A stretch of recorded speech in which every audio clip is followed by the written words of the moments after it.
Il est 20h, vous êtes bien sur Noah, c'est le moment de 20h, le rattrapage, une demi-heure pour faire le tour de l'actualité de la région en compagnie d'un grand témoin. En l'occurrence, cette semaine, nous avons le plaisir de recevoir le président de la région Nouvelle-Aquitaine, Alain Rousset. Merci de nous rejoindre pour partager cette demi-heure avec un grand retour sur l'actualité de la semaine. Semaine marquée pour vous par la séance plénière du Conseil régional de Nouvelle-Aquitaine, la première de l'année, marquée par les Gilets jaunes, par l'harmonisation des transports dans les 12 départements, mais également une première session du Conseil régional marquée par l'absence d'un homme. Gérard Van Den Broek, votre premier adjoint, un mot?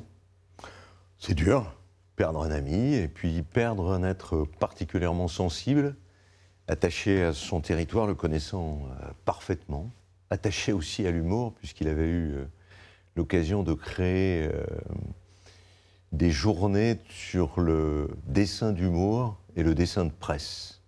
Et Plantu a la dessiné d'une manière extrêmement affectueuse et touchante. On perd un des pères fondateurs de la grande région. Donc voilà, tout ça est difficile à vivre. Difficile à vivre. Semaine politique marquée également par l'arrivée d'un visage connu, mais d'un nouveau visage sur le devant de la scène, et le départ d'Alain Juppé et donc l'élection d'un nouveau maire à Bordeaux, Nicolas Florian. Alors tout d'abord Alain Juppé, vous êtes croisé, vous êtes même affronté à la mairie de Bordeaux. Affronté, mais on a beaucoup travaillé ensemble. Oui, l'arrivée de la ligne à grande vitesse est une bataille commune.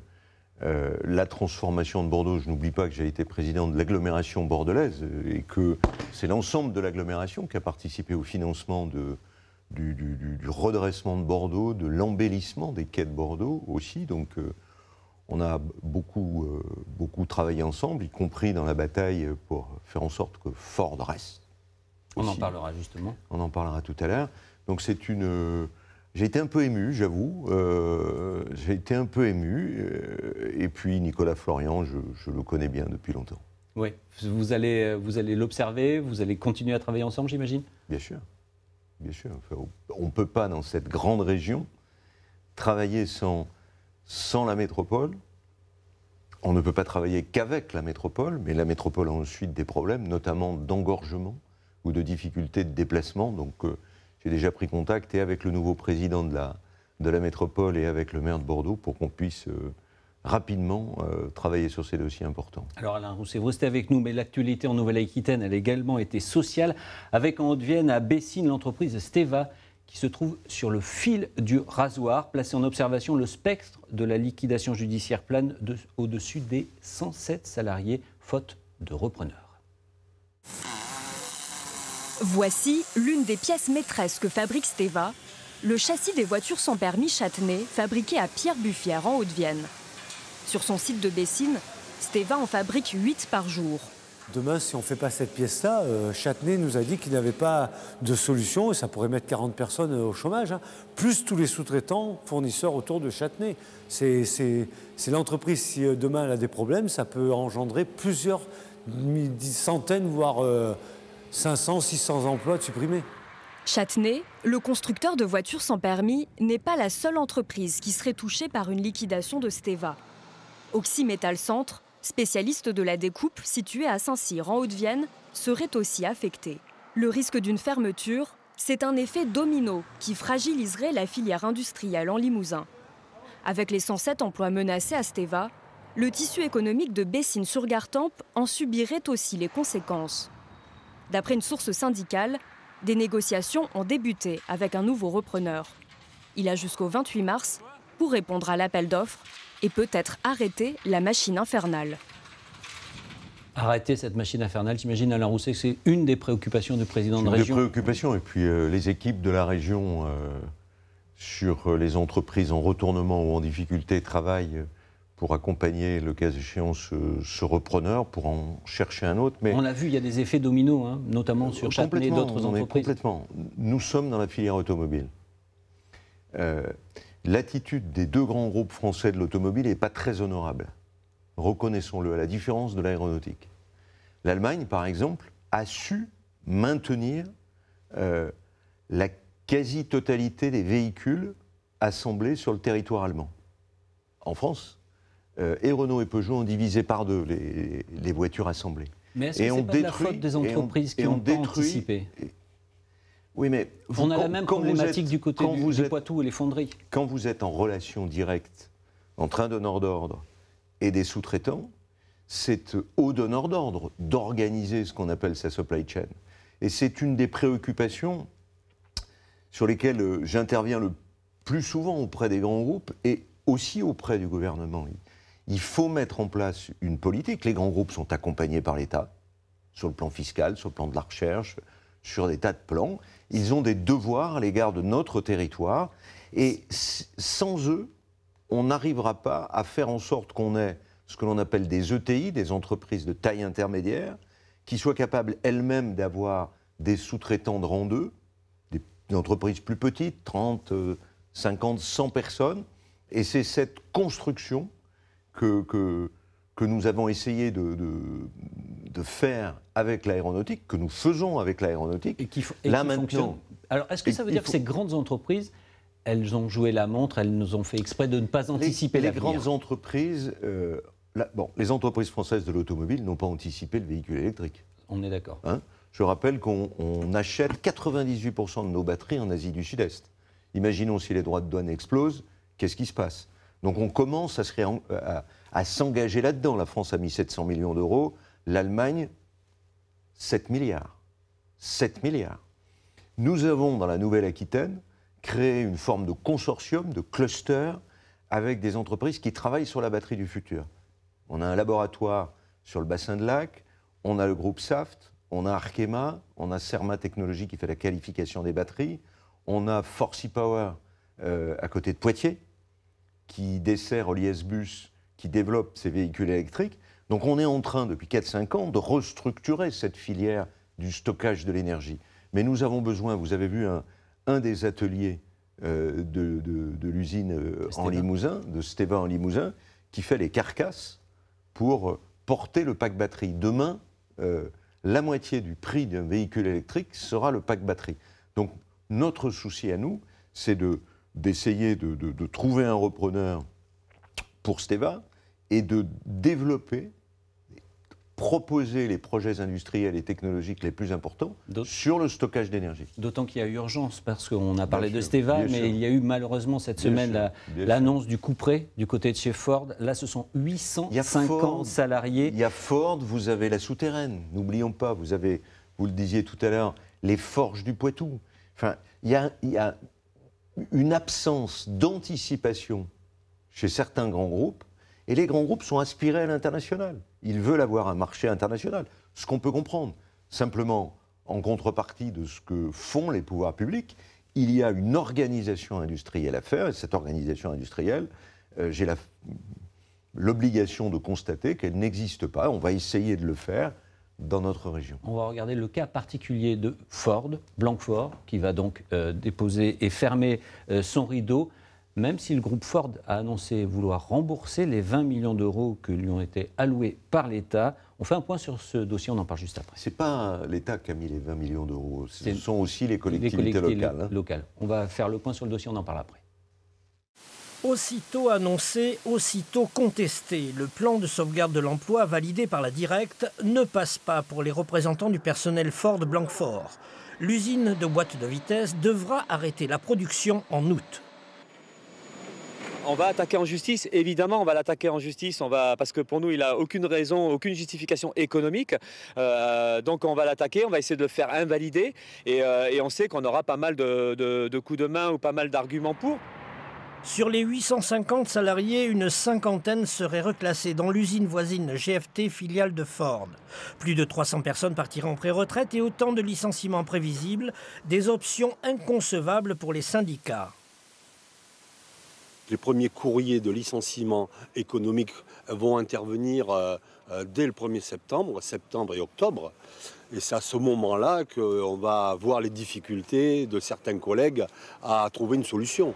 Aujourd'hui, le ministre de l'économie a indiqué lors des questions au gouvernement avoir signé une lettre d'intention prévoyant le paiement par Ford de 20 millions d'euros pour réindustrialiser le site, ce qui va dans le sens des élus.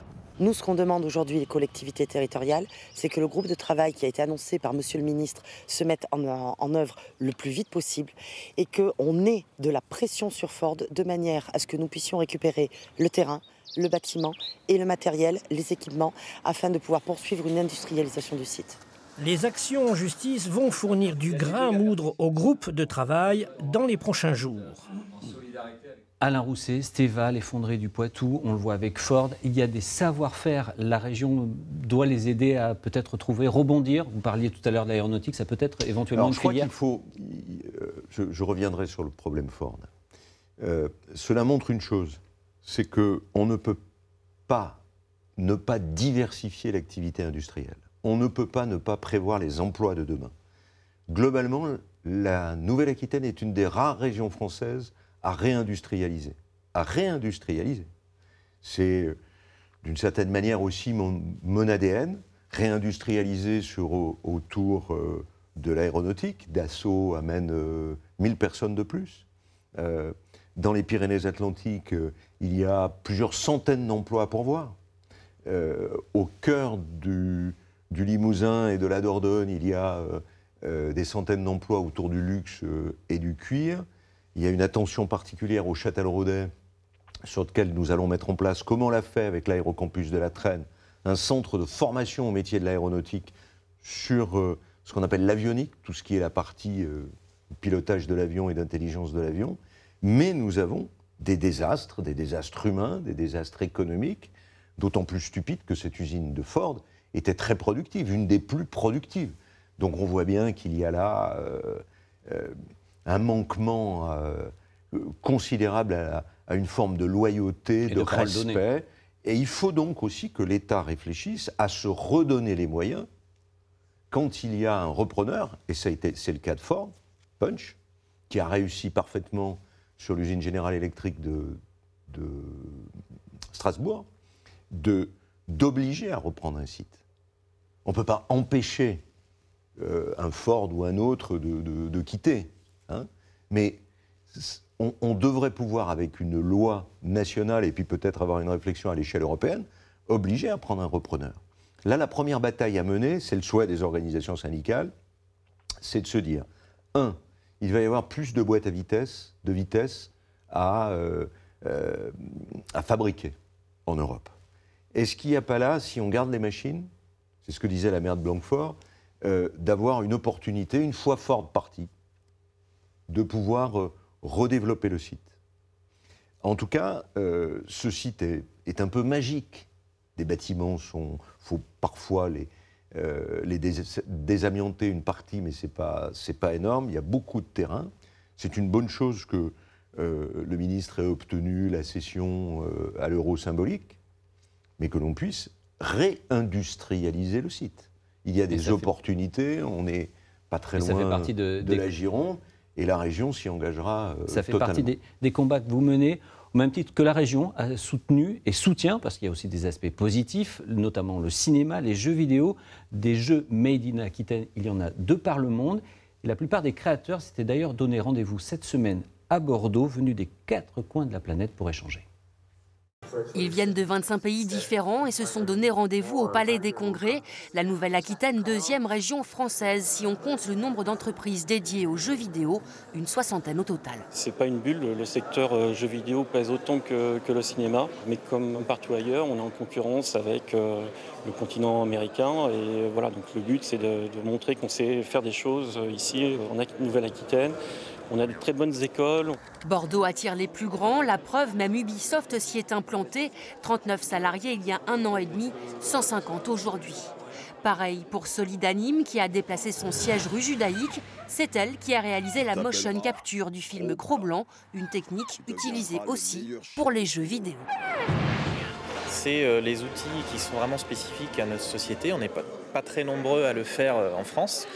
C'est vraiment de la prévisualisation en temps réel. C'est-à-dire que les acteurs qui étaient équipés en combinaison motion capture, on pouvait les voir bouger en temps réel et les personnages du film bougeaient en temps réel. Au menu dès demain, le film d'animation. Et là aussi, la région excelle. 40% de la production française est réalisée en Nouvelle-Aquitaine. Vous êtes bien sur Noah, c'est 20h, le rattrapage en compagnie cette semaine du président de la région, Alain Rousset. On va parler de politique et du mouvement des Gilets jaunes qui a notamment obtenu ce grand débat national, animé notamment par le président de la République, Emmanuel Macron. Vous étiez de cette réunion à Bordeaux qui a duré près de 4 heures avec le chef de l'État. Est-ce qu'il a entendu le message des régions et des territoires qui se sont un petit peu abandonnés de Paris ? Je sais que vous avez tenté de faire passer le message. Est-ce qu'il a été entendu ? J'essaye de faire entendre le message de quelqu'un qui a une expérience professionnelle de gestion de la région et du rôle que peut avoir la région. La petite émission que nous venons de voir à l'instant sur les jeux vidéo, alors encore une fois, c'est les métiers de demain. Entre parenthèses, l'émission a oublié Angoulême, parce que le cœur de cette compétence, avec 13 écoles d'ingénieurs, c'est Angoulême. Une réussite fantastique à la suite du Festival international du dessin animé. Mais c'est des milliers d'emplois. Des milliers d'emplois. Mais ce sont les emplois des emplois différents. Et de demain. Voilà. Donc, j'ai essayé d'expliquer au président Macron, comme je l'avais fait déjà lorsqu'il était ministre, que les régions ont ceci d'exceptionnel, un peu comme les Länder allemands. Et je rappelle que l'Allemagne a réindustrialisé plus de 20% d'actifs dans l'industrie, multipliés par X, puisqu'il y a des emplois qui sont diffusés autour. C'est que nous n'accompagnons que les entreprises qui bougent, qui investissent et qui recrutent. Et donc, nous avons 2500 entreprises par an. 2500 entreprises par an. Si on multiplie... c'est à peu près entre 3, parfois 10, 20 emplois, mais c'est des milliers d'emplois qui se créent tous les ans.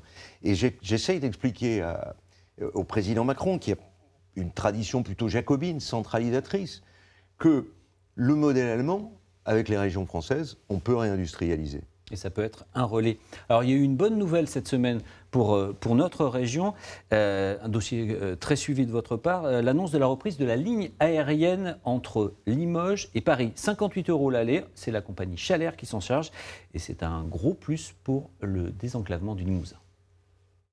Mesdames, Messieurs, bonjour, le vol Chalère, c'est le 120 à destination de Paris-Orly-Ouest, prêt pour l'embarquement en porte-bons A. 6h02 à l'horloge, il fallait être matinal pour embarquer pour le premier Limoges-Paris, affrété par Chalère. Il y a 2 mois et demi, l'ancienne compagnie avait décidé de mettre un terme à ses vols, au grand désarroi des habitués de la ligne. Donc j'ai géré autrement, le train, la voiture, départ la veille parfois. Donc, le fait que ça reprenne, c'est un soulagement pour vous ? Soulagement, c'est un peu fort, mais disons que ça me facilite la vie. Oui. C'était assez brutal, donc on s'est adapté avec le train. Et alors, le train, ça s'est passé comment ? Ça s'est bien passé, mais c'est très long. Là, c'est pratique, on est en 40-45 minutes, on est à Paris, donc c'est très pratique, surtout quand on fait l'aller-retour dans la journée. Les anciens avions ne disposaient que de 18 places, trop peu pour les pouvoirs publics. Ce matin, c'est donc un appareil comprenant 48 sièges qui attendait les passagers. La plupart voyagent pour affaires, mais certains partent pour raisons personnelles. J'emmène mon fils à Paris, qui part pour le Canada. Donc, voilà. Et donc, pourquoi prendre ce vol Limoges-Paris plutôt que le train, par exemple ? Parce que c'est plus rapide et moins de fatigue, voilà. 2 allers-retours sont prévus les jours de semaine, une rotation le matin et une le soir. Le vol de 18h15 est d'ailleurs planifié également le dimanche. En revanche, aucune liaison le samedi. Ça permet au désenclavement de la région, c'est quand même hyper important. Et puis ça permet pour toutes les personnes qui sont dans la région de pouvoir voyager avec pas mal de correspondances au départ d'Orly. Ça va permettre de développer également effectivement la clientèle loisir sur les vols, puisque les tarifs sont plus intéressants. Prix d'appel pour un aller simple, 58 €. 8 passagers seulement ont pris le premier vol ce lundi, mais plus il y aura de voyageurs sur cette ligne et plus les tarifs seront attractifs. Alain Rousset, on l'a vu dans le reportage, un élément essentiel pour désenclaver le Limousin, ces liaisons-là. Pour désenclaver Limoges, je rappelle qu'il y a aussi un aéroport à Brive, voilà. Et que nous avons aussi c'est un autre problème, ça. C'est qu'il y a des difficultés de proximité entre certains aéroports. On le sait notamment sur Agen, on le sait entre Périgueux et Bergerac, entre Tarbes et Pau. Les aéroports sont essentiels au désenclavement et à l'aménagement du territoire. Après, il faut qu'on ait des prix attractifs, il faut qu'il y ait des horaires attractifs, il faut qu'il y ait des allers-retours, c'est ce qui vient d'être fait. Je suis très heureux, d'ailleurs, la région y contribue, puisque la part de financement sur les aéroports est assez considérable. Et le budget de l'aéroport de Limoges que préside Andrea Brouille, qui est par ailleurs vice-présidente aux finances de la région, est assez considérable. C'est plusieurs millions d'euros. Hein. Il fallait trouver une compagnie. Mais on l'a entendu, hein, c'est une véritable satisfaction pour pour les passagers. On n'a pas terminé à désenclaver Limoges. Hein. Il faut impérativement qu'entre Poitiers et Limoges, on ait une 2 fois 2 voies.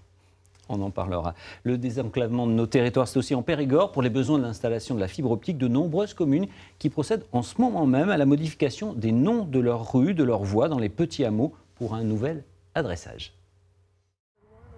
Le Grand Mât, les Garissous, la Croix, les Cabanes, à Verrines-de-Ver, village de 250 habitants, il n'y a pas de nom de rue, mais que des lieux-dits. Pour réceptionner correctement des colis, ça n'aide pas. Beaucoup de sites ne prennent pas l'adresse telle qu'elle est. Le bourg, pour eux, ce n'est pas une adresse. Ils veulent toujours des compléments, des explications plus précises. Et il est vrai que parfois, les transporteurs se trompent.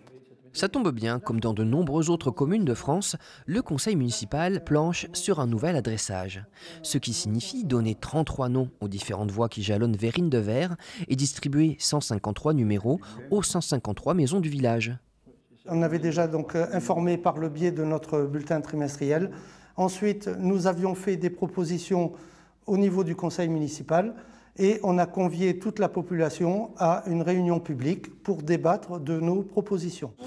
Bonjour monsieur, merci. Dans cette impasse habitée par des amoureux des oiseaux, les riverains ont pu choisir eux-mêmes leur future adresse, impasse de la Hulotte, qui viendra remplacer Franquebaudy. Chouette. Ce ne sont que des oiseaux de bonheur. Contrairement à ce qu'on peut croire, ils n'apportent pas le malheur, ils n'apportent que le bonheur. Quand on en a chez soi, on est sûr d'être heureux. De ce côté de Verrines-de-Ver, les oiseaux sont moins les bienvenus. Pour leur nouvelle adresse, les habitants penchaient pour une route du château d'eau. Mais ça leur a été refusé. C'est bizarre que le Grand Périgueux refuse une dénomination qui permet aux gens de se retrouver facilement parce que c'est un point de repère, le château d'eau. Pour comprendre ce refus, direction Périgueux et l'agence technique départementale ATD24. Cet organisme accompagne les communes dans le travail du nouvel adressage et c'est eux qui déconseillent certains noms. L'un des premiers conseils qu'on donne, c'est d'éviter les noms génériques, place de l'église, place de la mairie, justement pour éviter ce genre de confusion avec les communes voisines. On essaie au maximum de demander aux communes de trouver des identités propres. Il n'y aura donc pas de route du château d'eau à Verrines-de-Ver, mais peut-être une route des vieilles fermes. Une dizaine de noms restent encore à trouver. L'actualité de la semaine en Nouvelle-Aquitaine, elle a également été marquée par les écobuages dans les Pyrénées, pratique ancestrale qui consiste à mettre le feu à la broussaille au sortir de l'hiver avant de renvoyer les troupeaux dans les estives. En Vallée d'Aspe, une pétition est en ligne pour interdire cette pratique. Reportage, on en parle après. Des images spectaculaires de l'incendie des eaux chaudes le week-end dernier qui ont relancé le débat sur l'écobuage, notamment en Vallée d'Aspe où une pétition circule. Le 19 février, la vallée était enfumée. Les signataires réclament notamment que la qualité de l'air soit mesurée. Est-ce qu'il y a des études qui ont été faites par rapport à ça? Quels sont les impacts sur les populations fragiles, les enfants, les personnes âgées?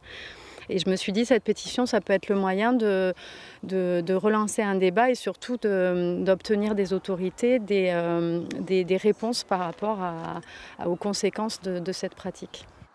Dans la maison de santé de Bedouce, on se souvient de cette journée du 19 février avec un afflux de patients atteints de troubles respiratoires. Problèmes de type asthmatique, réagudisation des bronchites chroniques. Et aussi des problèmes au niveau oculaire, déjà, type conjonctivite allergique, pas allergique, mais irritatif, rhinopharyngite aussi. Isabelle est propriétaire de chambre d'hôte à Accous. À cette période-là, en pleine vacances de février, elle a dû prévenir ses clients. Je me suis vue, moi, dans l'obligation de prévenir l'éventuelle clientèle que l'air était respirable et que mieux valait qu'ils ne viennent pas. Tant qu'il y avait autant de fumée, séjourner à la Rayade, parce que l'air était pour moi irrespirable. Des désagréments dus notamment à des écobuages sauvages et à un phénomène climatique sec et chaud qui bloquait les fumées au sol. Dans la vallée d'à côté, à la Reims, la commission syndicale du Haut-Ossau s'occupe d'organiser les écobuages en haute montagne en partenariat avec le Parc national et l'ONF. Pour les bergers qui en dépendent, cette pratique, quand elle est faite selon les règles, permet d'entretenir et de fertiliser les estives. Quand vous l'allumez dans des bonnes conditions, qu'il n'y ait pas de vent, et que vous le faites brûler la parcelle depuis en haut quand elle est en pente, et que vous la suivez à plusieurs, ce qu'on fait officiellement, eh bien, vous réduisez les risques à 95%. Des plaintes ont été déposées et la justice a ouvert plusieurs enquêtes. Pour les bergers, la crainte est de voir les pyromanes nuire à une pratique agricole utile à la montagne. Alain Rousset, ces paysages béarnais, vous les connaissez bien. Et cette difficulté de faire cohabiter les résidents et les bergers, elle est de tout temps ? C'est une difficulté qui s'accroît aujourd'hui avec ce que l'on appelle les néo-ruraux, qui viennent, vous avez entendu la propriétaire de gîte ici. Je pense qu'il faut que les commissions syndicales travaillent plus ensemble, comme cela a été dit. Peut-être qu'on limite certains écobuages dans l'espace. Alors, tout ça a des règles de fonctionnement. On commence par le haut. Mais en tout cas, je comprends que c'est un problème. Pourtant, pour les éleveurs, enfin, pour les bergers, c'est l'herbe de printemps. C'est essentiel. Alors, autre rendez-vous dans 20h le rattrapage, le bruit du web, ce qui a marqué les internautes sur le site internet de France 3 Nouvelle Aquitaine, mais également sur nos réseaux sociaux. Cette semaine, direction Mornac-sur-Seudre, c'est en Charente-Maritime, un petit village qui est candidat au titre de village préféré des Français. L'élection aura lieu le 19 juin prochain sur France 3.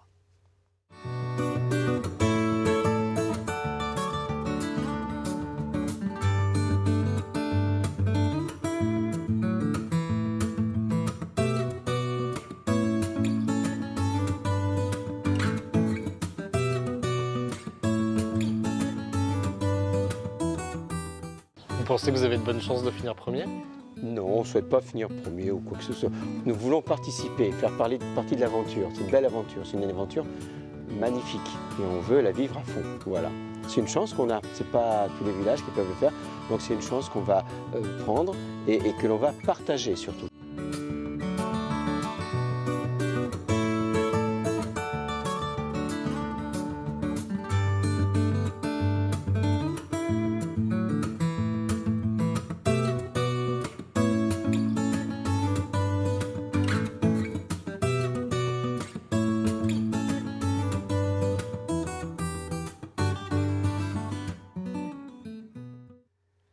Qui a marqué les internautes cette semaine sur nos réseaux sociaux et sur le site de France 3 Nouvelle-Aquitaine. Alain Rousset, quand on est président d'une telle région, on doit en prendre plein les yeux tous les jours en sillonnant cette immense région. C'est la plus belle en plus. C'est vous qui le dites. On vient de voir un joli village. Quand vous passez à Collonges-la-Rouge, quand vous rentrez dans la Corrèze, quand vous revenez par la Dordogne, quand vous êtes dans un village des Pyrénées. Alors il y a une difficulté, c'est absolument somptueux, on est d'accord, mais comment vous arrivez à fédérer tout le monde autour de cette nouvelle entité qui est toute neuve? Vous êtes fédéré, je crois d'abord une préoccupation du détail et du village, des problèmes d'isolement. Vous savez, le premier défi dans notre société, ce que le mouvement des Gilets jaunes a marqué, c'est l'isolement et les inégalités. Donc on a un travail à faire. Il y a des territoires qui fonctionnent très bien sans nous, même si on va continuer à s'occuper des lycées, de la formation et des entreprises. Mais il y a des territoires qui ont plus besoin de nous que d'autres. Donc la solidarité, l'humanité, désisoler les territoires pour que le médecin s'installe. À Bedouce, on a vu un médecin que je connais d'ailleurs, qui est espagnol, qui est extrêmement performant, qui est installé à Bedouce dans un centre de santé. C'est ce qu'on appelle les lieux de coworking, où on peut faire du télétravail. Et puis ce sont également des dossiers sensibles. On va rapidement, parce mais que c'est déjà aussi la boucherie qu'on réinstalle. Absolument. Et des dossiers que vous suivez. C'est le fait qu'à Saint-Léonard-de-Noblat, je puisse inaugurer la première prise en très haut débit. C'est ça qui est magnifique. Et des dossiers que vous suivez au quotidien. Je vous remercie beaucoup et on vous remercie beaucoup de nous avoir accompagnés pendant cette demi-heure de rattrapage sur Noah, faire le tour de l'actualité de la semaine. Merci beaucoup Alain Rousset d'avoir participé à cette émission et rendez-vous la semaine prochaine, samedi soir à 20h sur Noah.